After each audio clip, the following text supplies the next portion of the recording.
Depuis 2016, on ne parle que de plans.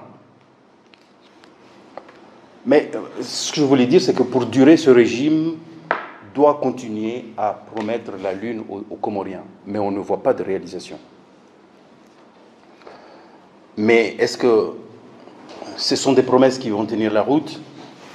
Je ne pense pas, parce que ce régime a détruit tous les fondamentaux nécessaires pour déployer une vision de développement. S'il en a. Mais on ne peut pas promettre une vision de développement, si on continue à détruire les fondamentaux, les bases.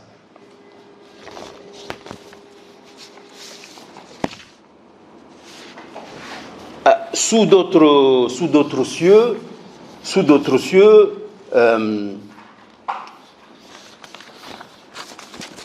qu'est-ce que font les autres pays? Les procédures et formalités d'établissement de ces procédures, du budget, ça implique qu'on mette tout le monde, toutes les couches de la société civile, du monde économique, des représentants de la nation, qu'on les mette ensemble pour faire ce genre de choses. Mais chez nous, chez ce régime, tous les mécanismes d'exécution de ce genre de projet, de plan, sont ignorés. Les mesures d'assainissement des finances publiques qui sont préludes à mettre en place des plans ne sont pas suivies. Le pouvoir agit en marge complètement de droit en matière de gestion.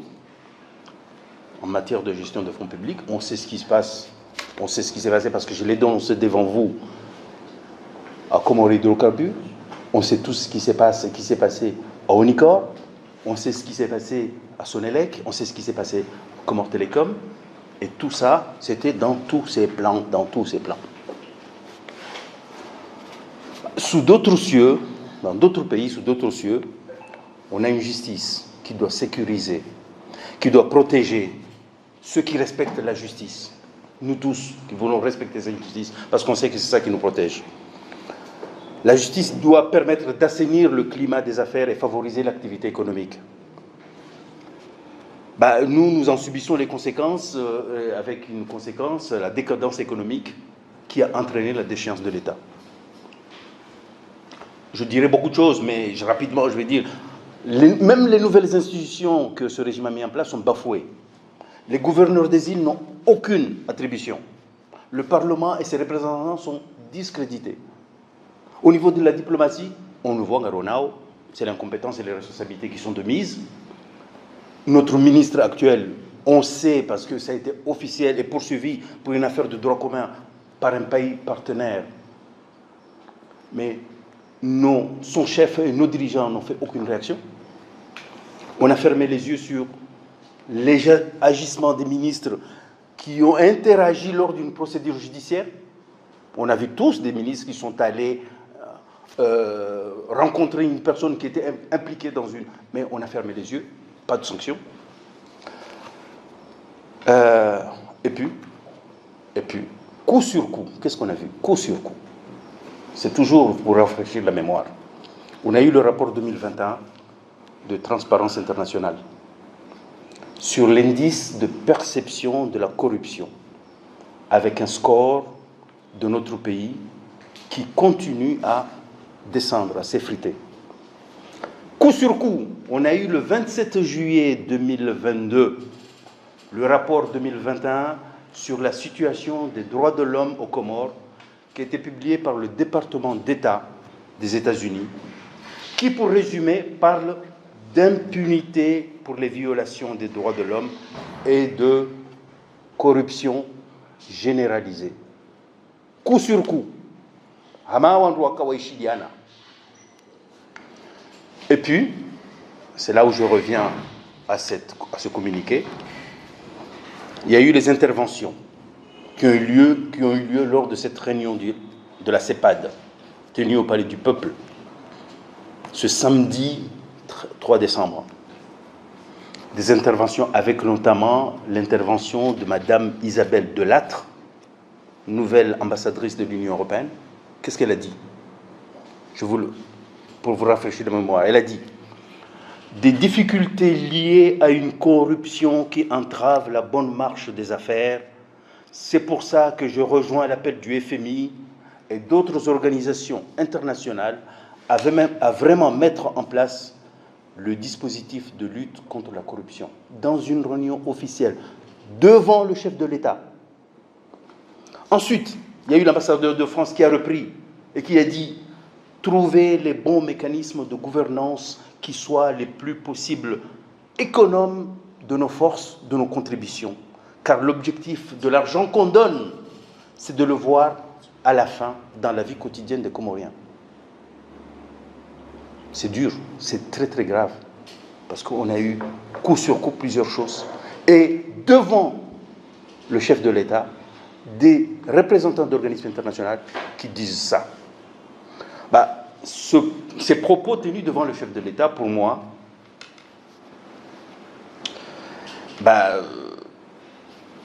ça m'a interpellé. Et le chef de l'État, qu'est-ce qu'il a fait?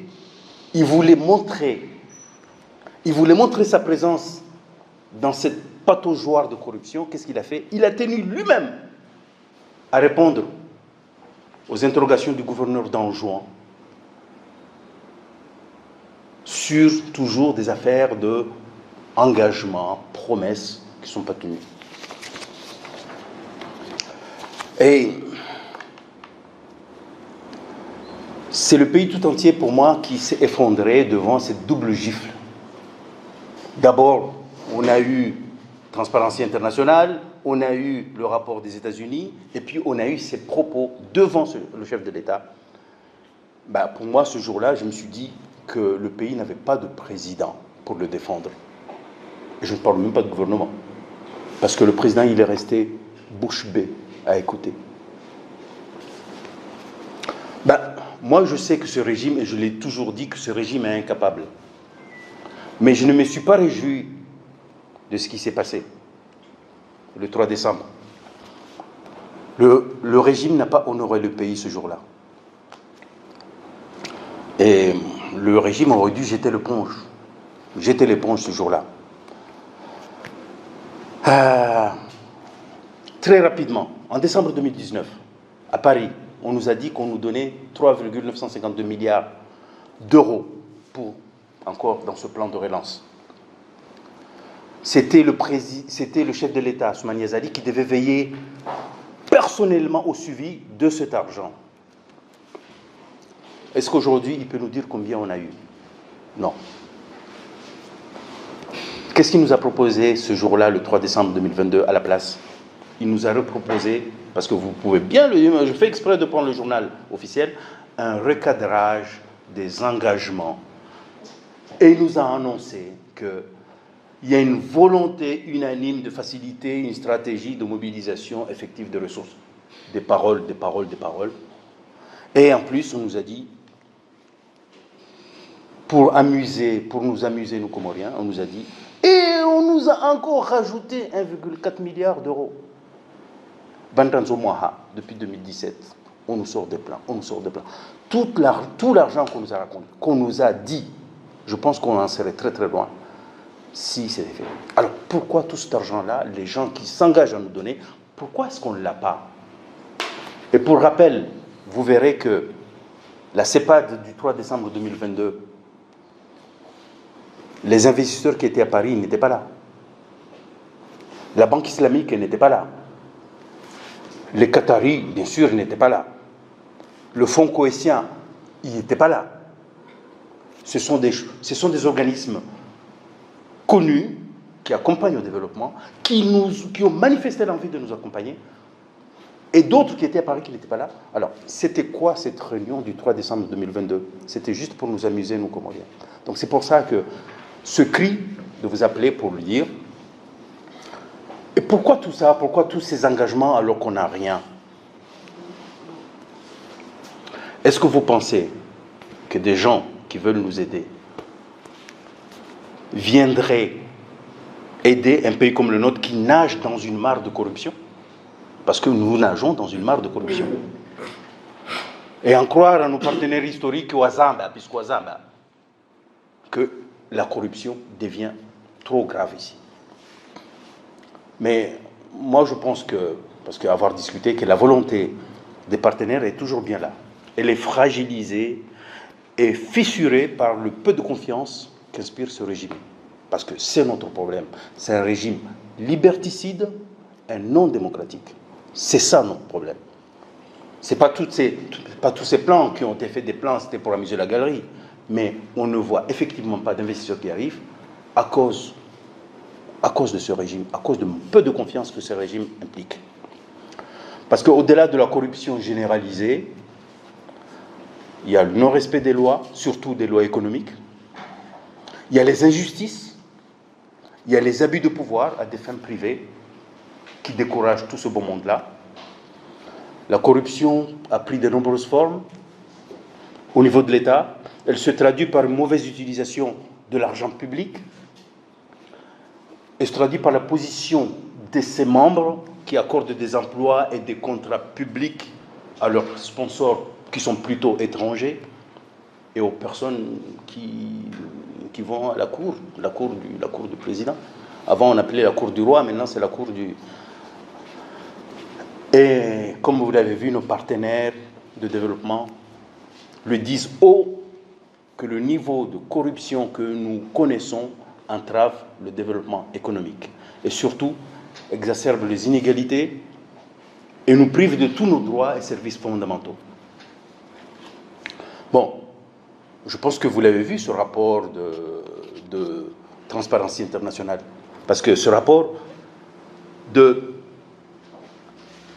à l'arrivée de Assoumani Azali, on était à 28. 28, c'était un meilleur score. On était à 28. À l'arrivée d'Assoumani Azali, c'est arrivé à 24, le score. Mais depuis qu'il est là, ce score est plongé à 20. Et le pays, pour vous rappeler, nous sommes à la 164e position sur 180. C'est-à-dire, Kartihoulé, Nouapéou, le pays qui est à 180e position, c'est le Sud-Soudan. Et nous sommes à la 164e, avec un score de 20. C'est très grave. Et tout ça, que mesure ce score? Beaucoup de choses, dont le non-respect de l'état de droit, la corruption, etc., etc. Je peux vous donner des détails si ça vous intéresse. Pour conclure, à plusieurs titres, ce régime et la présence de Assoumani Azali, pour moi, constitue une menace pour l'environnement, pour un environnement serein et paisible aux Comores et dans la région. Et le chef de l'État, il doit nous libérer. Il faut qu'il mette fin à son règne. Parce qu'après avoir proposé tous ces plans, on ne voit rien. Parce qu'il n'incarne plus l'espoir pour nous. Parce que nous, on a besoin de quelqu'un qui nous transmette, qui nous communique l'espoir. Il ne l'incarne plus. Et je pense qu'il faudra qu'il fasse ça et laisser le peuple comorien choisir une autre destinée. Parce que ce n'est pas tous ces plans répétitifs. Et on le voit. Et nous, on le savait depuis longtemps. Maintenant, nos partenaires internationaux viennent de lui claquer ça dans les dents. Ce n'est pas ça qui va nous faire sortir de là où on est.